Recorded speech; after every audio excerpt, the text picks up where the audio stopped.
Welcome, friends, to the February 2026 Cross Country Cycling Advocacy Call. This is a monthly call that Velo Canada Bikes hosts with advocates and bicycle training practitioners and business leaders from across the country. And we've started asking members of the community to deliver short presentations on cool things that they're working on. And this month we have Lanrick Bennett Jr., who's the Urbanist-In-Residence at the University of Toronto School of Cities. That's one of his many hats. Many of us know him as the first bicycle mayor of Toronto, and our favorite person on LinkedIn. And when I asked him to come onto the call this month and present, he had a menu of projects and initiatives to discuss. But the thing that he was the most excited about and offered for that we decided that we should talk about this month is an initiative he's working on with St. Michael's Hospital Yep. in Toronto to help address the safety of vulnerable road users, especially gig workers who are on e-bikes and e-motos in Toronto. And it's a really interesting project to look at what role can the hospital play in preventing people from getting to the hospital. I have no idea, but Lanrick is going to fill us in. So please tell us about this project. Thank you so very much. Hello, everyone. This is wonderful to be able to speak to a project that I'm new to, but definitely excited to give a little bit of stage to it. Again, my name is Lanrick Bennett. I am Toronto's first bicycle mayor, also the urbanist-in-residence at UofT School of Cities. And I am now serving as one of a few individuals in the city of Toronto as part of the Community Advisory Committee for St. Michael's Hospital at University Health Toronto, where we are working on road safety research project focused on micromobility users, particularly youth and gig workers using e-bikes. And I should say that I'm coming into this with a bit of bias as my time at U of T's in their research piece, I was able to and still do ride a pedal assist e-bike in the city. It's a folding e-bike. It's done me well. I've almost gone through three winters with it, and really, I really do enjoy the ability to go a bit further than I would on a regular acoustic bike. So e-bike use is growing rapidly, and for many young people and delivery workers, these devices aren't just recreational; they are an economic lifeline, and these are tools to access for employment. To be independent, to allow for mobility in a city that is largely designed for cars. And I think all of us living here in Canada can attest to that. So at St. Michael's, they're asking a different type of question when it comes to e-bikes, not just how they treat injuries, but where these riders are getting injured in the first place. Um, and here's maybe the rub on this: because of the media, it's very there's a huge kind of like flashlight mob when it comes to a person being hurt on an e-bike or an e-bike, quote unquote, causing an accident. When we look here in the city of Toronto, at least on the overall amount of crashes that are occurring that are putting vulnerable road users, whether they are on a bike, walking, rolling, or whatnot, the overwhelming majority of those crashes are being caused by drivers. But this project specifically is looking at three core things: where, why, and how riders are getting injured, what feasibility the hospital on a hospital level itself um, could help to prevent future injuries, and what helps or gets in the way of safe riding. So this is important because the emergency departments see patterns long before policymakers do. And they see corridors where crashes are clustering, especially in and around the city of Toronto. They see the demographic patterns. They also see equipment failures. They see the human cost of speed, design, and the many policy gaps that we are navigating. Um, and maybe one other question that they're looking at is just what the responsibility is of a hospital.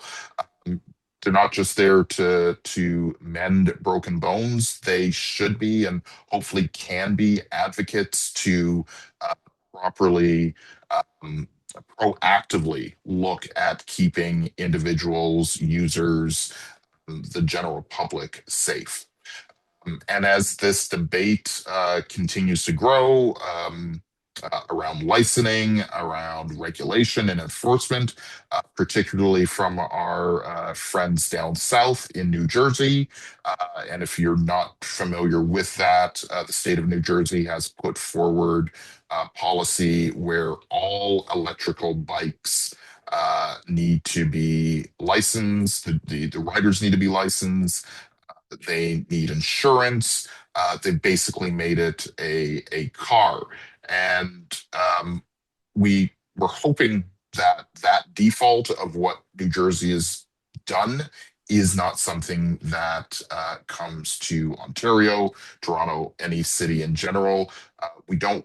We'd like to not create barriers for riders, and especially those that are most vulnerable.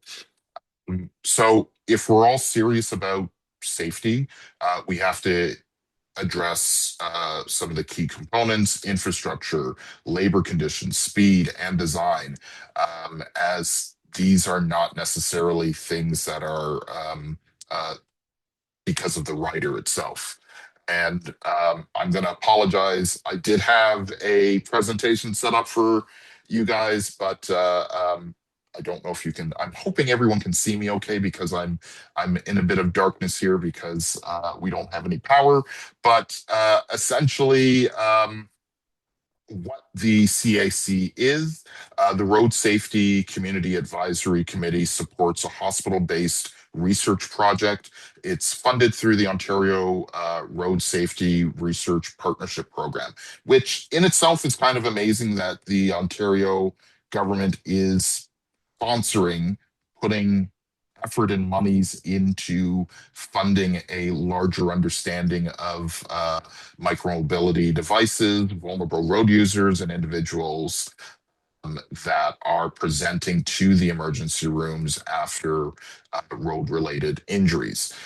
Within the role of the CAC, we're hoping that this isn't just a symbolic um, tent as such. We want to really be able to help shape many of the research questions, review over a 5-year period the emergency department data, interpret many of those findings through community lens, and help to co-design interventions. So essentially, where this CAC is living within the hospital environment is that we're helping to put together questions and mindset as to what happens when you do enter the emergency room and are using a e-bike or e-scooter, have gotten hurt.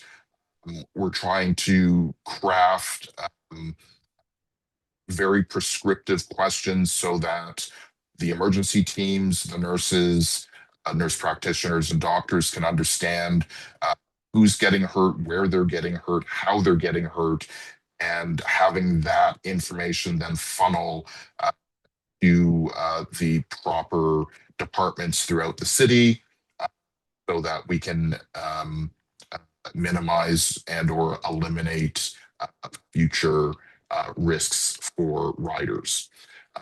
So again, kind of the three questions that we're looking at is where, why, how riders get injured.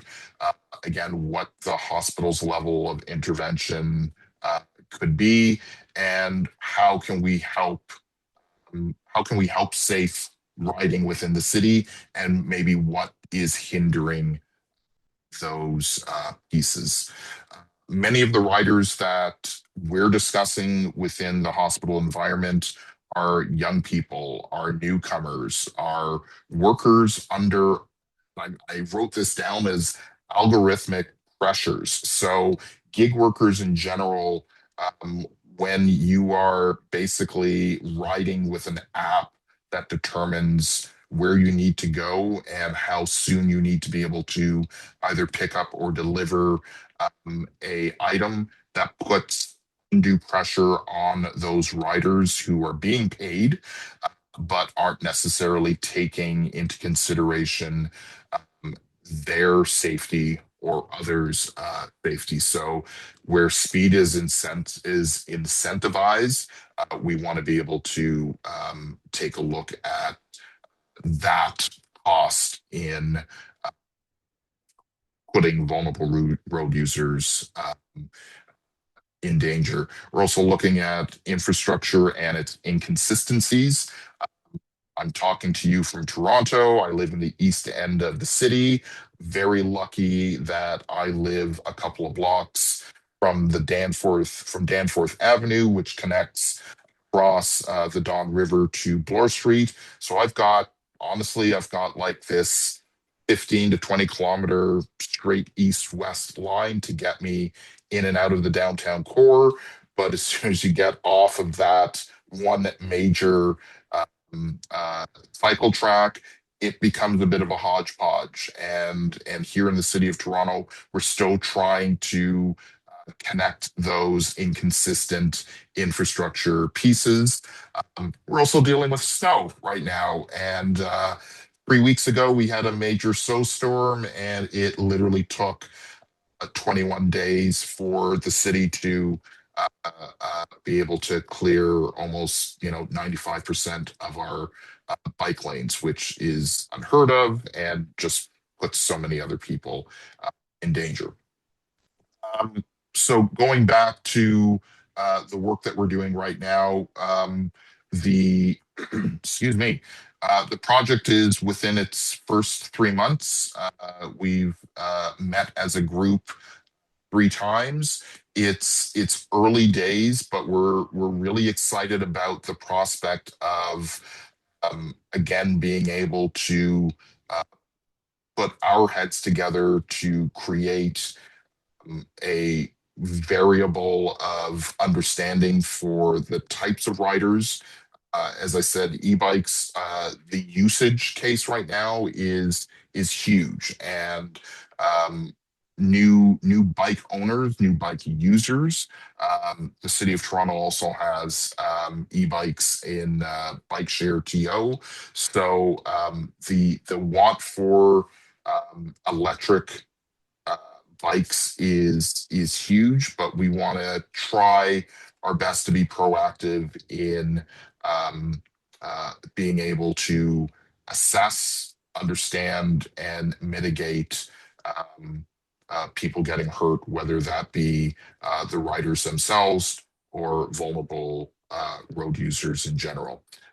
To kind of wrap up,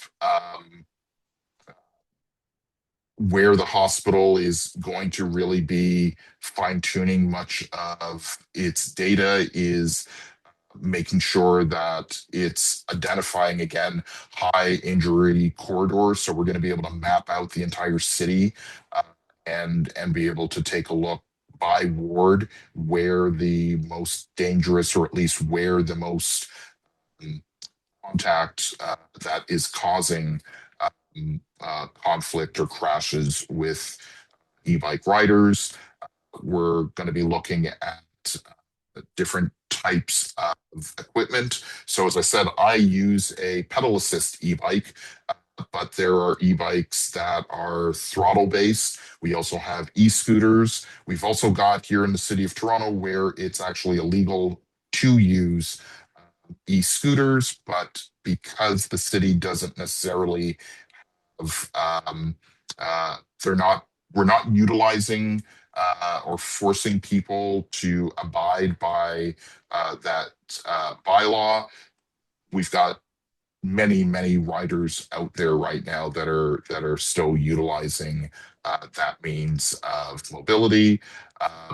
We're looking to inform users, especially those that are youth, about using helmets.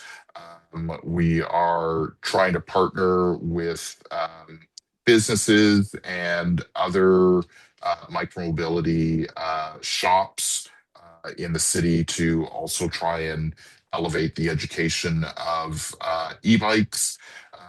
And when all of this information kind of comes in, there is going to be an anonymized setup. We want to make sure that people that are giving this information are giving it to us with the knowledge that their name and likeness will not be uh, transcribed, but we want to make sure that we're figuring out where things are happening in general. So kind of just to close, if we want safer streets, we have to be aligned and understand that infrastructure, labor, policy, and design, all of those pieces are kind of coming together, and we've definitely been looking at these aspects in silos. We'd like to bring that all under one roof.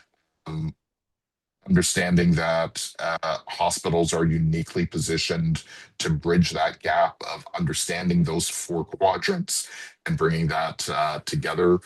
Um, I'm again really biased on micromobility, using e-bikes, using bikes in general.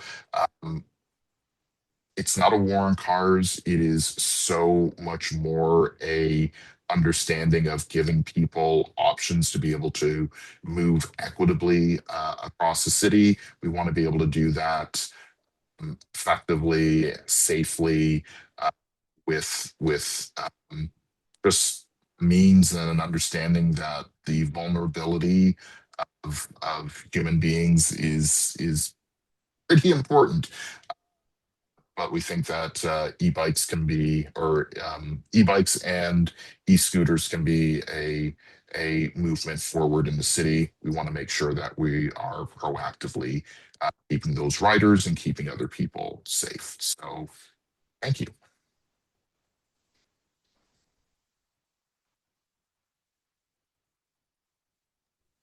Thank you so much, Lanrick, for introducing us to this exciting initiative. And I'd like to I will send the doc when I got power. I'll send it to you so that if you want to, if people want to peruse through my talking points, That'd be great. they can do that. Would anybody like to jump in and ask for get more ask your questions? Zvi. Hi, thank you so much for this fascinating presentation. I began my career in safety field, so I have a lot of thoughts on these matters.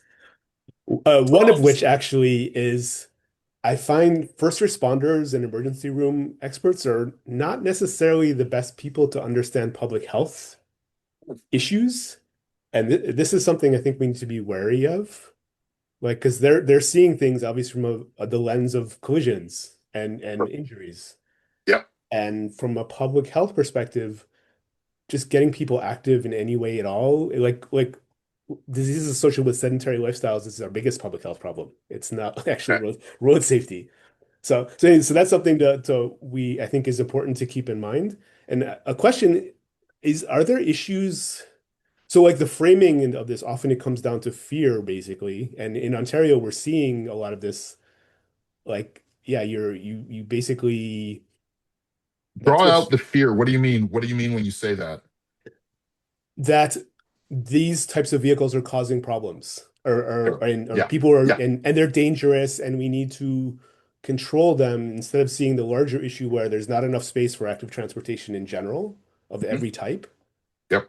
And so this is where the framing I think is super crucial. And coming back to what you said, are there challenges between regular cyclists and people using electric assisted bikes? Like, are those becoming tensions that are present in Toronto? It's interesting that you bring that specific piece up, and where I live in the city, we have a lot of e-bike users, specifically gig workers, and the Danforth and even Bloor Street, it's a 2 meter width cycle track. It's horrible. Like Is there's it just bidirectional? Is it yeah, bidirectional as well? it's there. There's one on the north side, one on the south side. So it's single file type setup. Way too narrow for even a regular bike. But then when you get a acoustic bike plus e-bikes plus cargo bikes, you're trying to fit so much into such a small piece of infrastructure that it works against the entire premise of having that cycle track in general. But yeah, there's definite tensions. There's definite speed is variable. My e-bike in general shuts off at 32 kilometers an hour. I can ride it on the street. I can ride it in a cycle track. I can ride it bike lane. It gets a bit tricky when you're riding on a trail because your maximum speed needs to be about 20 kilometers an hour. So right now there's on top of drivers feeling frustrated, you've also got other active transportation users feeling that friction, for Yeah. sure, and trying to proactively eliminate that bottleneck of friction per se is, at least in my mind, is could only be a winning factor to allow people that are going to be riding, rolling, walking. Heck, again, where I live, I probably have a ton of senior citizens that are using mobility devices, which is awesome. And I want them to be able to move around, but it's trying to juggle all of these different non-vehicle, non-car related movement pieces around, and the infrastructure is just not there. Okay. Thank you very much. No problem. You have a number of other questions, I see. Yeah, we have David in Halifax and then Laura again in Calgary. Hey, David. Oh, you're muted, David. Hi, hi, Lanrick. Thanks for sharing this with us. Um, it turns out just in this past week, I was talking to a ER specialist from the Children's Hospital who Mm, is starting a research project to collect data on injuries in the hospitals in Halifax. It's not just for children, but for adults as well. Um, a couple of issues that came up, and I just wanted your perspective on them. One is that she felt, the questionnaire has to be very limited because they were depending on, staff to ask the questions, and if it became too onerous, it wasn't mandatory for them, so they might just not do it. not do it. Yep. Uh, yeah. And then the second thing, which is probably a bigger issue for me, um, she felt like she hasn't got her research approval yet. And she felt if they asked where the accident, where the collision happened, um, that would be considered personally identifiable information and would impede her ability to get the approval. And of course, I want that information because, well, I understand she's not going to ask was there a protected bike lane or not. Mhm. Um, if I had the location, even the street, I could Right. correlate that through Open Street Maps to get, what the facility was on that street. So It, have you considered that? You talked about where, so yeah, we the the ability to garner as much information is tempered with the ability to make sure that the individuals that their private data isn't being washed everywhere. So many of our questionnaires are or at least being fitted with an eye to understanding that location is vitally important, and also the type of vehicle that either hit the person or that they were riding on.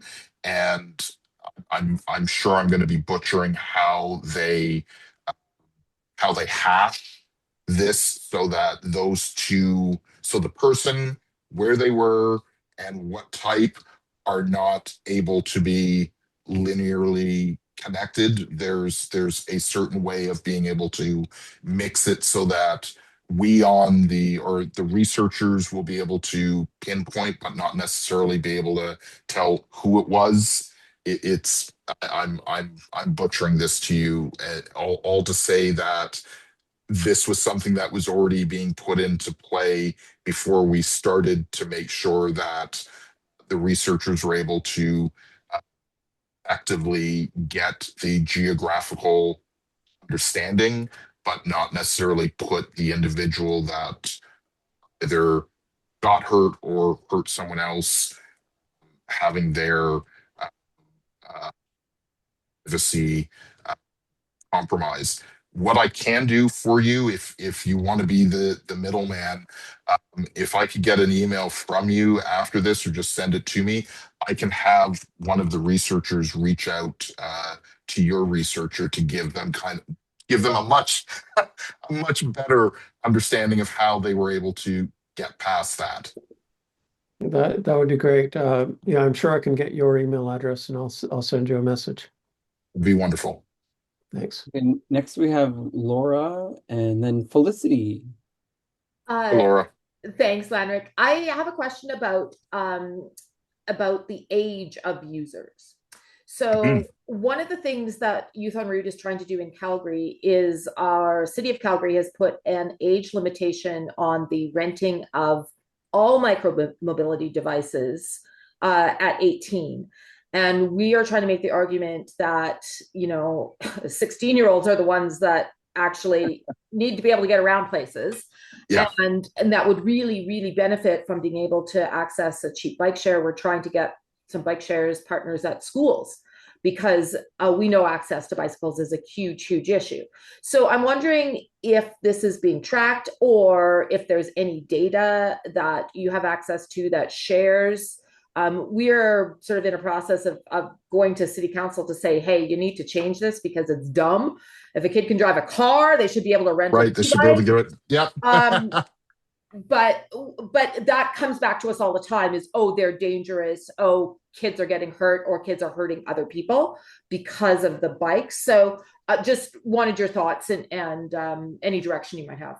Yeah, I can't say for sure that is data that we are looking at, but it's definitely a data point that needs to be flushed out. Here in the city of Toronto, we have free transit for youth under 12, and I know that there is a huge just chasm between being a 12-year-old and then being a 16-year-old. What do you do in that mix of being able to, and I've talked to my son about this, who does ride a regular bike, and took advantage of the fact that he could get on public transit for free, but I mean, he can't ride everywhere. And just the missing opportunity to allow younger people to be able to get around is such a it's exactly where you would think that the city would be going, where they don't see that. It's right there in front of them as an opportunity, and they see it more as a design flaw. So completely agree with you. I think putting it in the mindset of the fact that, yeah, a 16-year-old can drive. Why are we holding them back from having other options to be able to get around? And you, oh yeah, that's such a that is a grinding of gears right there as to why you would want to stop young people from being able to move around. Sure. Next, we have Felicity in Ottawa. I'm just crying in Ottawa listening to this about like under 12s free and $80 monthly passes after that. And We make it hard. We make it hard. We make it hard. that sounds so nice from from the perspective of Ottawa. Anyway, I not hear the you. point, not the point. I had a couple of questions. So with regards to the location, would some of these crashes not be reported through to the police and therefore the location would be recorded there? Like, is there a way to cross-check some of that information? So I will say my personal use of Toronto, the Toronto police force here in the city uh, has what's called a KSI dashboard, which is killed or seriously injured Yeah. report. Um, I'm going to say it's probably about 80% on track. But you have you have crashes that happen and the individuals don't stay for the police. You have drivers that will hit something and they'll drive off, and or they'll talk with the person that they've hit, and they go about their own business without dealing with the police. So we will definitely utilize KSI as a good foundation, but it's hopefully to collect what's missing from that. It gives us a good snapshot, though. We definitely can see where some of the hot spots are. I will also say that much of that information is biased to cars. So having an e-bike crash into a pedestrian may not necessarily be uh, of the data Yeah. pile for them to put into that. I think also I guess it depends on the city, but in Ottawa at least I don't think they disaggregate between cyclists and e-bikes. And so that would be something to check with with the local police service to see if they're able Yeah, to code and that. and even to add on to that, do you have another question? I didn't want I to. do have another So, question. Sorry, then that ask was like that an now, Brent. addendum to the Ask first that. one. That's okay. You ask. Okay, so my other question was just in terms of the timeline. So this is obviously really interesting research, and research takes time. And I know that in Ontario, they've sort of kicked the can of down the road again of how to define e-bikes. And I'm wondering if your hopeful timeline is to sort of merge in with that decision process so that it will be able to influence, hopefully, us getting some You were clarity on you were reading. categorizations. Yeah, you were reading my mind. Yeah, it is a frustrating understanding that we need to take even more time to define e-bikes and cargo bikes and other facets. So one of the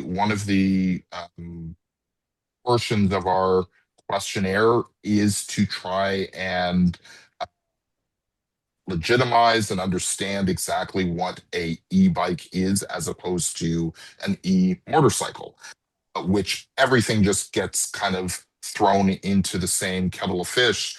Um, One of the problems, of course, is that when you're just looking at a bike, to be able to even discern what type of e-bike it is a bit hard. So we're still looking at how we can create categories that actually have merit and be able to um, uh, not only have our medical professionals understand that, but also to have the writers understand what it is that they're writing and have that then, of course, get to the province.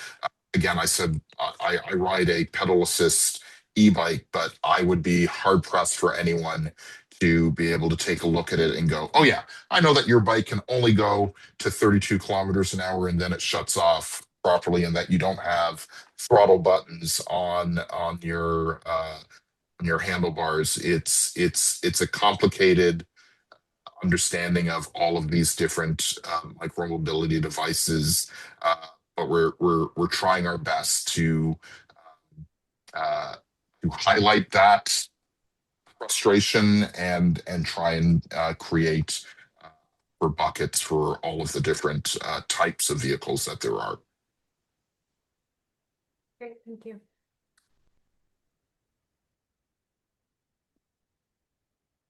Well, thank you again, Lanrick, for coming onto the call and sharing this project. We could probably have you for the next several months sharing various projects that you're involved in. This one's pretty important, so I Yeah. appreciate the stage and time. And as I said, I'll make sure to send you my notes so that you can send those out. But thank you very much. Felicity, oh, I will say Rahul in the comments, he made a he couldn't turn on his mic, but he made a comment about the need for sheltered parking for these types of bikes across the GTA. Yes. Yep. And Felicity has one more question, and then we'll switch gears. Okay. It was just a question because you mentioned working with Tom Flood at the top. So I was wondering, I was wondering if part of this project was to develop materials to send to sort of doctors and medical professionals, and if so, can we steal some? Because we've definitely been working a lot with hospitals in the Ottawa area and having those conversations. Starting to have those conversations of what it means for healthcare professionals to be recommending people to cycle as part of their healthcare plans. And we don't really know where to start because we are very much not in that world. So Well, I will say that I'm a friend of Tom's. I'm wearing some of his material right now. I had not actually brought that forward as a suggestion to our team, but now that you have brought that forward, I think that he would be the perfect communicator to many of the aspects that we're looking at. So I'm going to steal that from you, but perfect. Steal completely, away. but I will poke at him as well, just as another alley or laneway for him to, uh, and if the rest of the peeps on this call don't know, Tom Flood used to work in the auto industry as in their advertising piece. He has, I want to say, seen the light when it comes to mobility specifically, and especially because of his children. And he creates some very powerful verbiage when it comes to putting vulnerable road users or prioritizing their safety and really needling the car industry and others that don't understand or are unwilling to put the time and effort to prioritize those that are vulnerable. But a great guy, great communicator, will definitely put his name into the communication basket. So thank you. And I just put in the chat a link to Tom's presentation to our 2025 AGM on YouTube, where thousands will be watching this in the future. Thank you so much, No Landry. problem.